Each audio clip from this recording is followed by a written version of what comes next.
Yes, guys, I'm Si. Welcome to Ace Podcast Nation. This is a very special Wales reaction. We're talking Wales and Turkey from last night. It's not going to be a long one.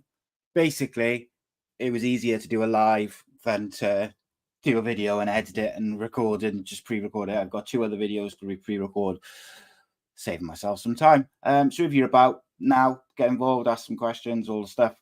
I'm sure most of you will watch it a bit later, but that's all good. It's all good. We just wanted to talk last night, and look, disappointing outcome, of course. Some odd refereeing, I think is fair to say, but also I think there was many a positive to take from it. So we're gonna chat about that. We're gonna talk some stuff. We're gonna talk some Wales. Obviously, we had the Wales fan show on Monday. We had a few select fans, Welsh fans on, who gave their opinions on various things. The Armenia game, ahead of the Turkey game. A couple of them had their say on Robert Page. Some controversial views. But look, everyone's got an opinion. Everyone's entitled to their opinion. And everyone wants to have their say, which I appreciate. And we tried to give everyone a platform to do so in these fan shows. Obviously, normally they're Cardiff City ones and they're at the Rowan Tavern. We did a Monday one for the Wales game. Why not? But today, we're just going to have a quick video, quick talk of Wales v Turkey. 1-1. Look, it's disappointing. But there's a couple of ways to look at it. One, we probably got undone a little bit by the referee. I think that's a fair assumption, fair point, fair view, whatever you want to call it.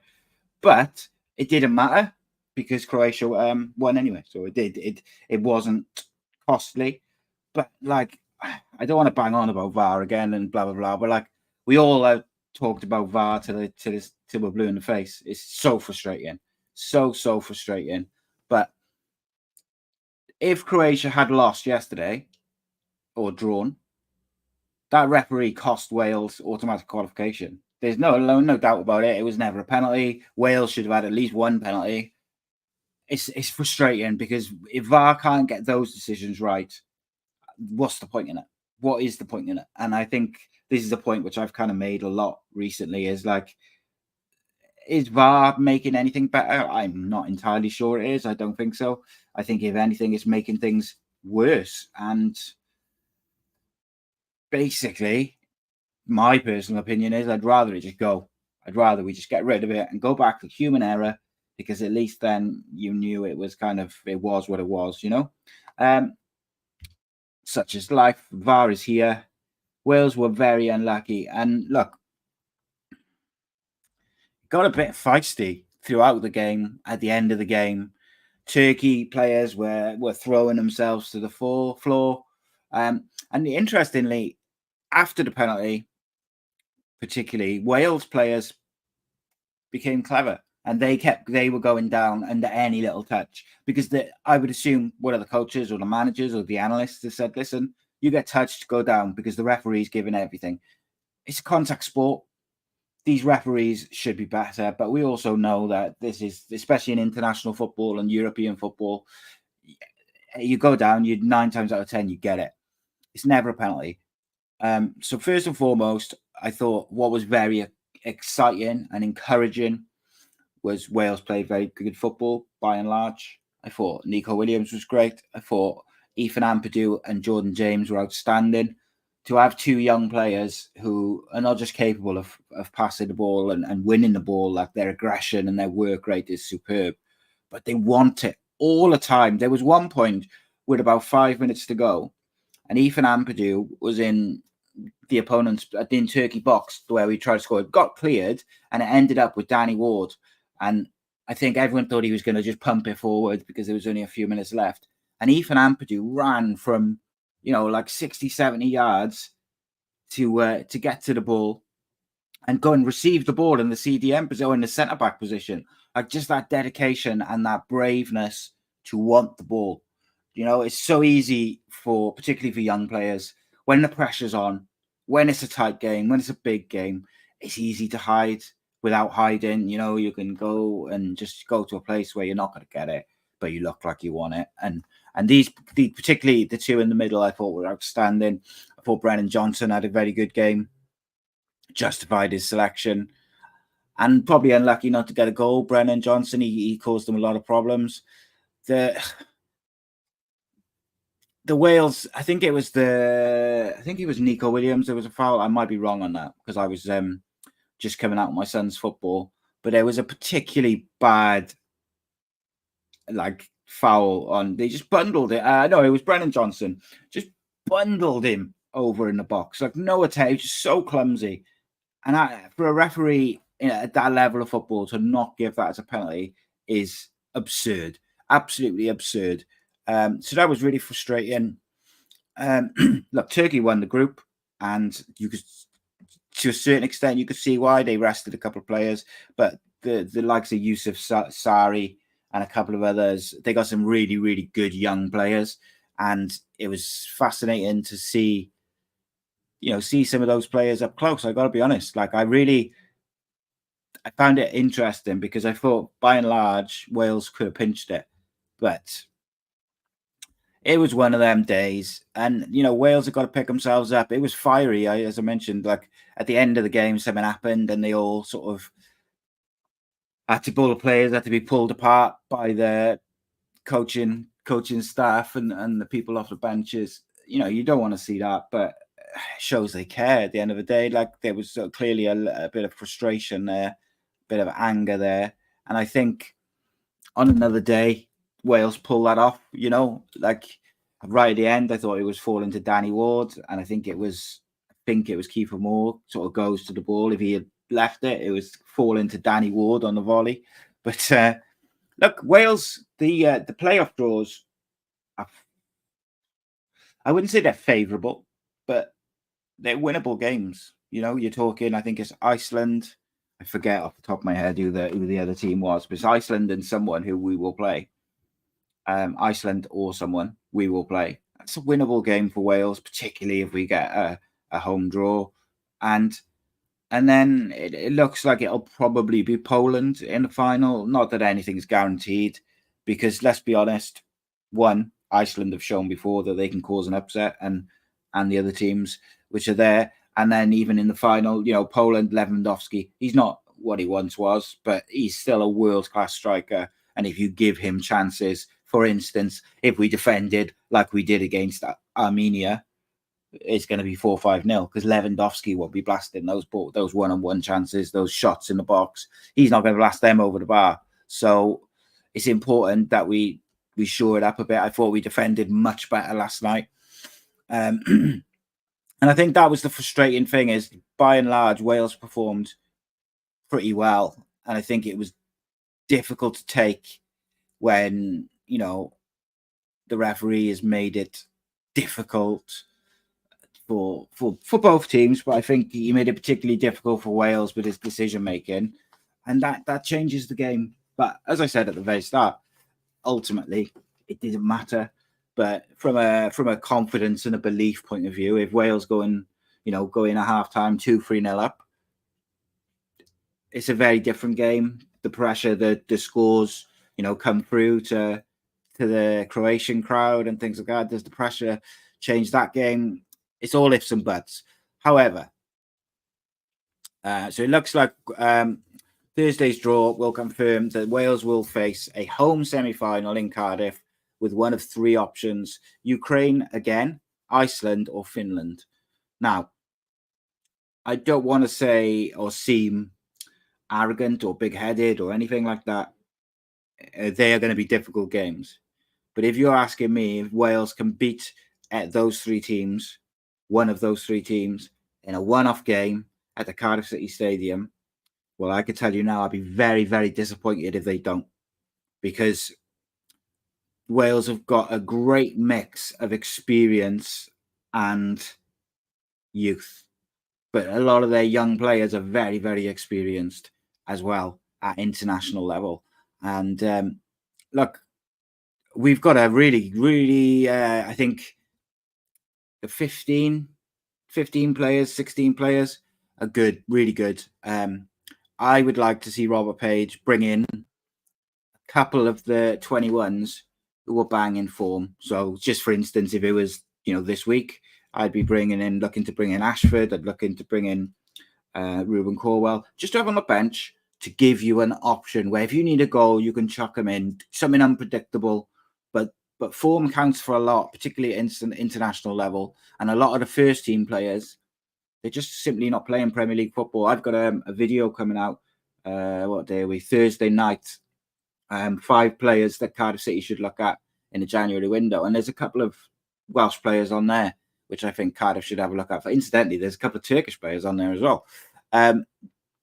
But that'll be out Thursday night. Rhodri Giggs on football is on Friday this week because I've actually got to drive somewhere tomorrow night, so I won't be around. So that'll be Friday, but there will be a video out tomorrow night, which is going to be looking at Cardiff City's potential signings in January. And we've also got another video then, hopefully, if I have the time, which will be a Cardiff City versus Preston preview, which if all goes to plan, will be out on Friday. But we'll see how it goes. If you've got any questions, get them in very quickly because it's only going to be a short video. So I put a clip up earlier of Donna on the fan show saying how she didn't think Robert Page was the right man to take Wales forward. Got a bit of a reaction. Some people agree, some people don't. But look, to me, I'm on the fence with it. I am very much on the fence with it because the player Robert Page does seem capable of getting a tune out of these players. But like, if you compare the Armenia game and the Turkey game, let's not forget first and foremost, these 2 games were must win. You know, if we won both, we qualified. We didn't win either. The Armenia game, we were very poor. Look, Armenia are not bad, but we were very poor. We didn't keep the ball well enough. We didn't perform, didn't create much, didn't defend very well at all. Whereas last night, we did defend pretty well. Referees made some awful decisions, but by and large, Wales started fast, which is what we all wanted. Got a crowd up, got the early goal, played pretty good stuff throughout. So the players play for him, but I just think in these 2 games, would a more tactically astute manager have got a better tune out of those players? So, for instance, let's say a Bielsa, a Baloo, a Pep, whoever, like just a very tactically Eddie Howe, just like these managers who are tactically very good, who are able to adapt their playing style, their tactic style, their squad to address potential weaknesses or potential strengths in the opposition. And that's where I think Robert Page sometimes struggles, first and foremost. And then I sometimes think he struggles with the kind of the substitutions, and sometimes they don't have the impact that you're hoping for. In terms of, so I don't know, we're not going to do like a 4-player ratings, but look, there wasn't many players who I thought were, bad. Like there was no one really who I thought was terrible or anything like that against Turkey. I thought the standout players were Brennan Johnson, Jordan James, and Ethan Ampadu. I thought all 3 were excellent. I thought Rodin had a very good game at the back. Ben Davis was pretty good. Harry Wilson was all right. Broadhead was good. Ward, Connor Roberts is very clever. I would absolutely from a club point of view, I can't stand him. And if I was playing against him, I absolutely couldn't stand him. He is the definition of a shithouse player. He's full of all the little tricks. But as a Welshman, I can't fault him, love him. He gets the job done most of the time. Overall, look, difficult to take because the penalty's soft at best. It's absolutely not a penalty. And then when you compare that to at least 1, but maybe 2 penalties, which Wales should have had, and just the general decisions around the pitch, the amount of times Wales were around the edge of the box looking to create something, the ball would break and a Turkish player would be rolling around on the floor and there's a free kick, and then they take ages to get up and it kills the game. Very frustrating that the referee didn't get on top of it. But very frustrating. Very, very frustrating. Look, let's look at it from a positive. Let's finish on a positive. Ethan Ampadu and Jordan James were outstanding. Brennan Johnson, outstanding. And I think take that into the future. They can really kick on and create something special for Welsh football. And hopefully come the playoffs and hopefully the playoff final, Wales will go on and qualify still. They got a good chance because they play Ukraine, Finland, or Ukraine, Finland. I can't remember who the third one was off the top of my head, but there you go. I did mention it earlier as well, which is frustrating. Who was it? Ukraine, Finland, Iceland. Of course it was. Jesus Christ, Simon. So yeah, well, look, those are winnable games. If Wales are on it and they play to the standard they can, like if you play like you did against Croatia, you play like you did last night, then they are winnable games. And then most likely you'll play Poland in the final, which again is a difficult game. But in my eyes, if you're capable of beating Croatia the way we did, you're capable of beating Poland the way, it's doable. Jack in the comments says, ref was an absolute joke. Jordan James is the best thing about this campaign. Robert Page is out of his depth, though, still, in my opinion. Yeah, I don't disagree. I think, actually, I agree with you on Jordan James, but I actually think the partnership of Jordan James and Ethan Ampadu has been superb. And I think having Jordan James in there almost releases Ethan Ampadu a little bit more to show that he's good on the ball, as well as breaking up play and being the legs and being aggressive and being like a traditional CDM. Like, he's really good on the ball, Ethan Ampadu is. And I think having the two of them there, who've both got legs, who are both aggressive, who are both good in the tackle, means that they can get on the ball. And I was so happy to see two young players in the centre of midfield wanting the ball all the time, looking to create, looking to play through the lines and transition up the pitch. Even when, towards the end, when you're pushing for a goal, yes, the temptation is to lump it up to Kiefer Moore, but Kiefer Moore hasn't been in the best of form because he hasn't been playing. So is that going to be beneficial? Or is it going to be beneficial to try and work the ball in triangles and get it in the wide areas to the players who can put a ball in the box and do a bit of damage? And I thought Wales did that very well to a certain extent. We weren't creating loads and loads of chances and whatnot. It was, we were putting them under pressure without bombarding their goals. But yeah, I agree. Jordan Jones is a phenomenal. He's had a phenomenal campaign, and he's great to see him playing. He's not playing much for Birmingham. I understand he's started a couple of games in the Rooney, but if I'm Cardiff, I'm certainly asking the question if he's available. Nico Williams, same Cardiff. I'm sure Cardiff and Swansea, who've been linked with him before, will both ask the question: is he available on loan because he's not playing? Got to do it. There's a couple of Turkish players who I'm sure Cardiff will talk to over in the January window. That video will be out tomorrow night. Thursday night, we will be dropping a video. 5 players Cardiff City should look at in the January window. Friday night, live with Rhodri Giggs for the Rhodri Giggs and football. And Friday, I'm not sure if it'll be Friday afternoon or Friday evening after the Rhodri Giggs show, we will be dropping the Cardiff City versus Preston North End preview. If you haven't already, please do subscribe to the YouTube channel, click the links, get the notifications, all that stuff.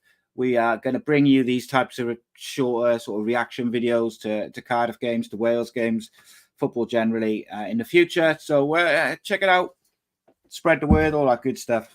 See you soon. Nice one.